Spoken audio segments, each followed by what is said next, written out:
রাধে রাধে বন্ধুরা, গোবিন্দের কৃপায় সকলে কুশলেই আছেন। এই যে সকাল থেকেই আমার ব্লগটা স্টার্ট করে দিলাম, প্রথম থেকে শেষ অবধি দেখুন, আশা করি আপনাদের ভালোই লাগবে। এই যে রিমুসোনার জন্য টিফিন বানাচ্ছি, আর এদিকে সূর্যনারায়ণ এখন উদিত হয়নি, ঘড়িতে 6টা বাজে। আর কি কুয়াশা দিয়েছে আপনার, তো একটু বিনস দিয়েছি, গাজর দিয়েছি, আলু, পেঁয়াজ আর কাঁচা লঙ্কা, আর কিছু দিইনি। মটরশুঁটি, ফুলকপি, তারপরে আপনার ক্যাপসিকাম, এসব কিছুই খায় না। একটু কারিয়া পাতা, সরষা এসবও খায় না, তার জন্য একদম প্লেন সাদামাটা করেই করে দিচ্ছি আর কি। আর ঘুগনি দিয়ে খেতে বেশি ভালো লাগে, তো এখন দেখি সস দিয়েও খেয়ে নেয় আর কি। তার জন্য মাঝে মধ্যে উপমাটা বানিয়ে দিই, মানে ঘুগনি না করলেও। আগে তো শুধু মানে যেদিন ঘুগনি করতাম তারপরের দিনই উপমা বানাতাম, তা এখন দেখি সস দিয়ে খেতে পারে, তার জন্য সস দিয়েই দিয়ে দিই আর কি। আর এদিকে রিয়া আমার তো ওখানে ভালোই আছে, আপনাদের আশীর্বাদে মন দিয়ে কাজ করছে। সবাই খুব ভালোবাসে মেয়েটাকে আমার। আর এমনিতে কি বলুন তো, ও একটু শান্ত টাইপের না, সবার সাথে মিশতে পারে ভালো, সবাইকে ভালো বাসতে পারে, কাছে টেনে নিতে পারে, মানে খুব মনটা ওর খুব সরল। এদিকে আমার এটা হয়ে গেছে, দেখুন একটু জলটা মনে হচ্ছে বেশি দেওয়া হয়ে গেল। তো যাই হোক, একটু শুকনো শুকনো হোক, তারপরেই আর কি নামাবো। আর ওর বাবা এই যে ঘুম থেকে উঠে এখন এই যে ব্রাশ করছে, আর আমি এই যে লিকার চা একটু বসিয়ে দিলাম। সকালবেলাতে লিকার চাই খায় আপনার। এই যে সূর্যনারায়ণও উদিত হয়ে গেছে। আর রিমুসোনা এই যে টিফিনটা গুছিয়ে দিলাম, রিমুসোনাকে পাঠিয়ে আমি এই যে চা নিয়ে বসলাম। চা খেতে খেতেই ঠিক করলাম যে কি রান্না হবে। আমি ঠিক করি প্রতিদিন, জানেন কি রান্না করব। এবার মায়ের জন্য তো একটা নিরামিষ করতেই হয় আগে। আমাদের তো মাছ ডিম ধরুন রোজই হয়, কিন্তু মায়ের জন্য তো নিরামিষ করতেই হবে। এদিকে মাকে বের করে দিয়ে আমি স্নান করে একদম ঠাকুর ঘরে চলে এসেছি। আর কি বলুন তো, আমার ফোনের ফ্ল্যাশটা জ্বালাতেই পারছি না আমি, তা কী করবো, এই অবস্থাতেই আমি ভিডিও বানালাম। আর দেখুন অন্ধকার অন্ধকার এসছে, আর লাইটটা মানে কি বলুন তো আমার পিছন দিকে, এবার আমি দাঁড়িয়ে আছি, আমার ছাওয়াটা পড়ছে, তার জন্য আরও অন্ধকার এসে যাচ্ছে। এই উপরের ঠাকুরগুলিকে এসছে ভালো, আর নিচের ঠাকুরগুলি তো পুরো অন্ধকার। দুটো জবা পেয়েছিলাম, ওই ছিন্নমস্তাকে আর তারাকে দিয়েছি আপনার।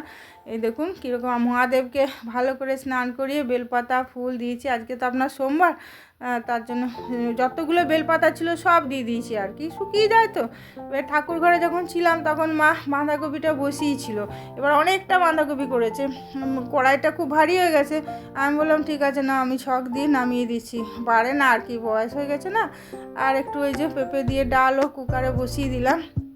এরপরে চচ্চড়ি বানাচ্ছি একটু, এই কপি ডাঁটা, তারপর আপনার মূলো, বেগুন, আলু, পালং শাক সব দিয়ে আর কি। পালং শাকটা এখন দেবো না, এখন সবজিটা ভালো করে একটু নুন হলুদ মিষ্টি দিয়ে ভাজা করে নিই, তারপরে পালং শাকটা দেবো। আর মাকে বললাম যে তুমি একটু নুন হলুদটা দিয়ে দাও, কারণ আমার বাঁ হাতে আপনার ফোনটা ছিল তো, তাহলে আমি দেবো কী করে।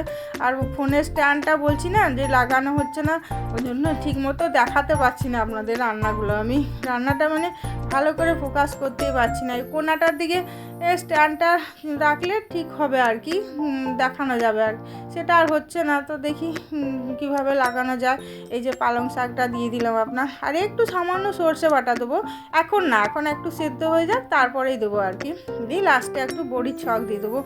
আর এই পালং শাক বলুন, ফুলকপি, বাঁধাকপি, এগুলো দেখবেন শীতকালেই বেশি ভালো লাগে, আর অন্য সময় কিন্তু এত ভালো লাগে না। মানে শীতকালে যে টেস্টটা পাওয়া যায় সেটা কিন্তু অন্য সময় পাওয়া যায় না। তা আমি বলছিলাম ওর বাবাকে যে এগুলো এবারে বাদ দিয়ে এবার গরমকালে সবজি নিয়ে আসতে শুরু করো। এই যেমন ডাঁটা, এঁচোড় সব তো উঠে গেছে মনে হয়, তো বলছিলাম। আর পটল, ঝিঙে, ঢেঁড়স এগুলো তো সব মানে 12 মাসই পাওয়া যায়। আর এদিকে সুজাতা এই যে ঘর মুছে গেল, ঘর মোছার পরে খুব সুন্দর আপনার লাগে।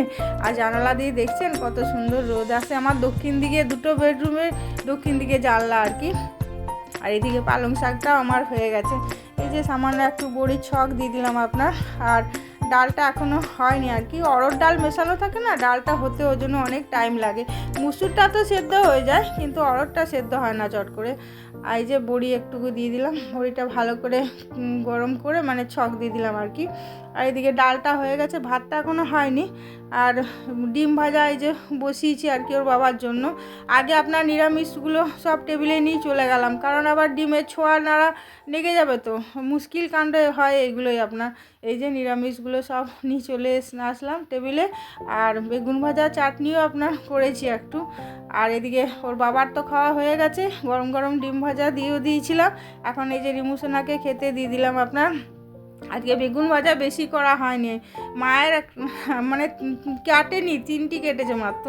তো যাই হোক, এই যে একটি বেগুন ভাজা, আর এই যে চচ্চড়ি, আর এই ডাল, আর এই যে বাঁধাকপি তো মটরশুঁটি, গাজর, বিম সবই দিয়েছি।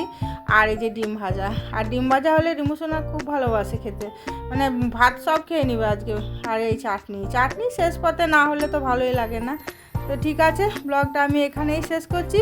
ভালো থাকবেন, সুস্থ থাকবেন, আর সাবধানে তো অবশ্যই থাকবেন। যদি ভালো লাগে তাহলে একটা লাইক করে দেবেন, কেমন? হরে কৃষ্ণ।